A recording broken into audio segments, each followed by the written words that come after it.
Are you bored and in desperate need of something new to watch? Here are my top 10 Netflix suggestions. Hello and welcome to the channel. I'm your host Anthezar, but y'all can just call me Anthy. This channel is all about fun vlogs and puppy shenanigans. I hope you stick around and subscribe to the channel. So today I woke up and then a few hours later I took a nap. And you know, my eyes, they did not want to open up.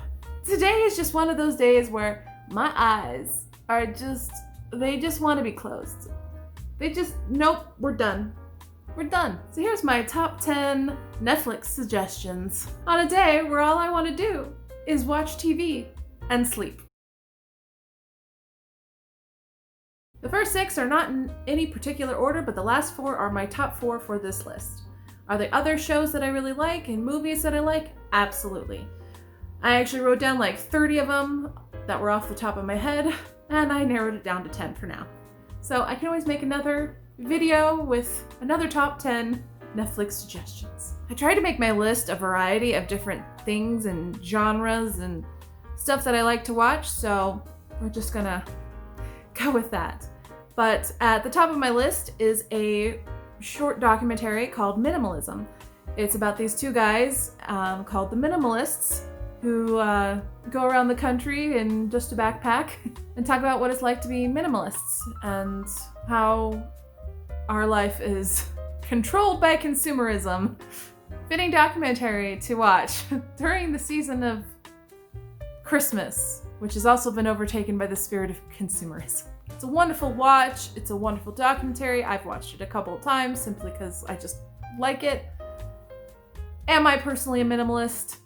No, but I definitely support the idea of decluttering your life as much as possible.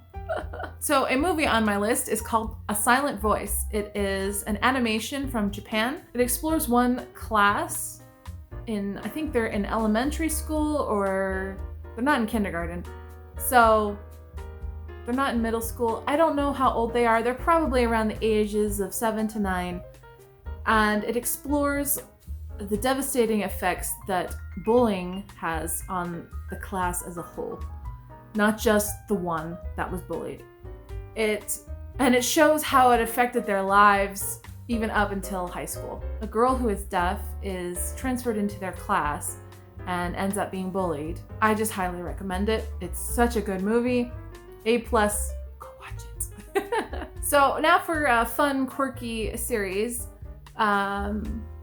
One of my recommendations is called Atypical. It's about an autistic boy who wants to find love in his life. And I absolutely love this show. There's some things that I don't like about it, but I still think that it's a good watch, and whenever the next season comes out, I will be there to watch it. But yeah, it is a fun watch. I really love the characters and the family, so it's a good watch. If you want a kind of creepy, but not creepy, scary, not quite scary show to watch, I suggest Lock and Key. It is a pretty cool show. I think another season is coming out. Apparently it's based on some creepy, really creepy comic book, but they did the show really well. I've seen some pictures of the comic book. I was like, you know what? That's not for me, but the show is A+. So if you're in the mood for Halloween during the Christmas season, go for it. Now for a fun, peppy TV show that just has lots of fun, is called Family Reunion. It's about a family who moves to the South, back home, to the husband's mother's home. They have quite a few children. It's been a while since I've seen it, so I was like, I can't remember how many kids they have. But it's all about their family and all about family traditions and all sorts of things, and I just fell in love with this family. I love it so much. Highly recommend if you just want something cute and fun, family little show. For a more serious show that is wow, it is a Japanese drama series called Switched. It is about this girl who, according to their standards, is not very pretty, doesn't have a great personality, and she is jealous of the beautiful popular girl. On some kind of special moon or day or some kind of supernatural thing, she commits suicide as the popular girl watches, and they switch bodies. Unpopular girl is now in the popular girl's body, and the popular girl is in the unpopular girl's body.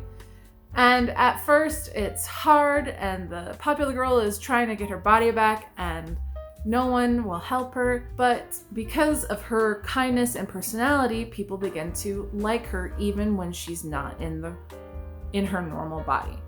It's a very good watch. It's very interesting. I really enjoyed it.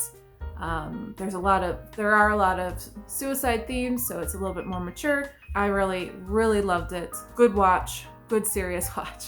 All right, now for my top 4 in a row. These are good ones. I love these. Coming in 4th of my list is The Umbrella Academy. If you don't know what this is, my friend, where have you been? The Umbrella Academy is incredible. It starts off with the most interesting premise. On a certain day, a bunch of women gave birth. The only issue was, at the start of the day, they weren't pregnant to begin with. And I was like, well, that's weird. And as the story goes, an eccentric millionaire goes out to collect as many of these kids as he possibly can. He only got 7 of them. The story is about these 7 children. And oh my word, they are just a dumpster fire of a family. It's beautiful. It's wonderful. There's time travel and magical powers and crazy assassins. And this show is absolutely wild. It's nuts. But I love it. I have fallen in love with the characters. I can't wait for season 3. Highly recommend. Great show. Coming in number 3 for my list is The 100. I have so many thoughts on The 100. You know, for me personally, it's hard for me to get into series. I'll watch the first season and then I'll get bored after the next season. And The 100 is one of those TV shows that keeps you interested even at the end of the season. Like, they wrap up that season. They do this so well where they wrap up that season's kind of issues, but then they open it up for new issues in season 2. Basically, they end up leaving you on cliffhangers every season. Now, I don't love every single season. Like, I have issues with season 5 and season 7. Season 6 was amazing. I love that. Seasons 1 through 4 were amazing. I say give all of them a watch if you're bored out of your mind and you need something cool and exciting.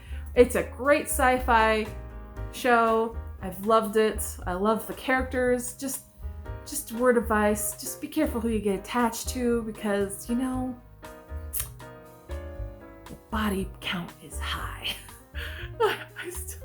My heart breaks for certain characters still.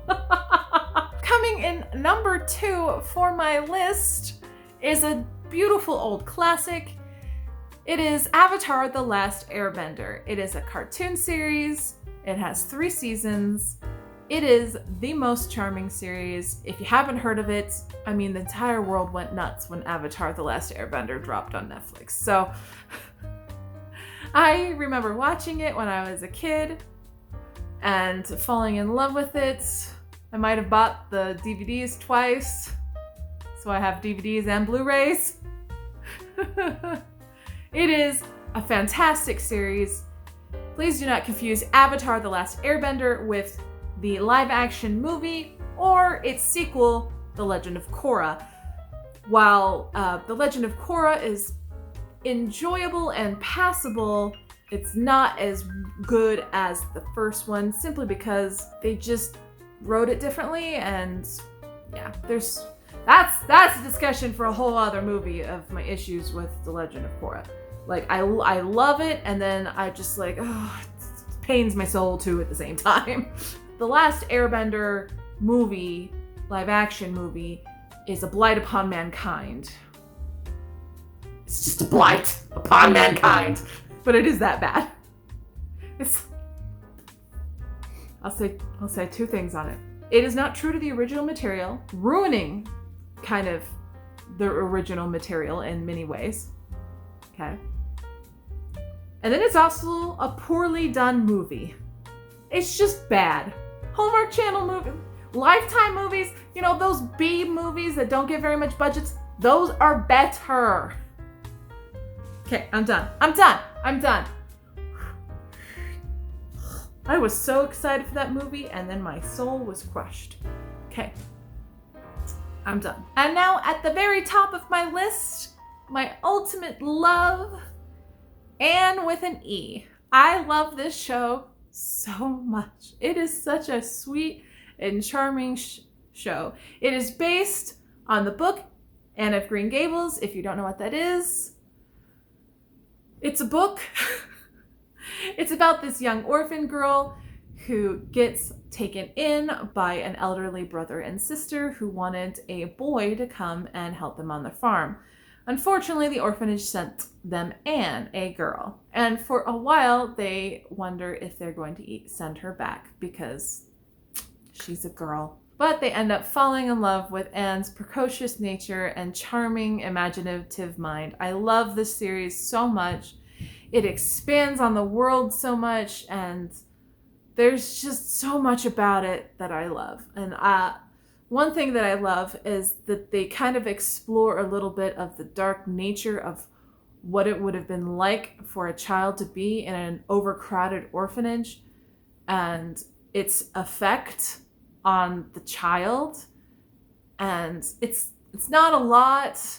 They don't delve into it completely, but because you see that dark nature of what Anne has been through, you appreciate Anne's look on life. She is so optimistic, so happy, so imaginative that you can see why she is who she is. And I love it so much. In fact, I should just go watch it right now because it is so good. Anyway, that is my top 10 Netflix suggestions with a little bit of ranting in the middle there. Let me know if you've seen any of these movies, series, and sitcoms, and let me know your suggestions in the comments below. Thank you so much for watching. I hope you give this video a like and subscribe to my channel. I'm making vlogmas videos all month long. Until tomorrow, bye!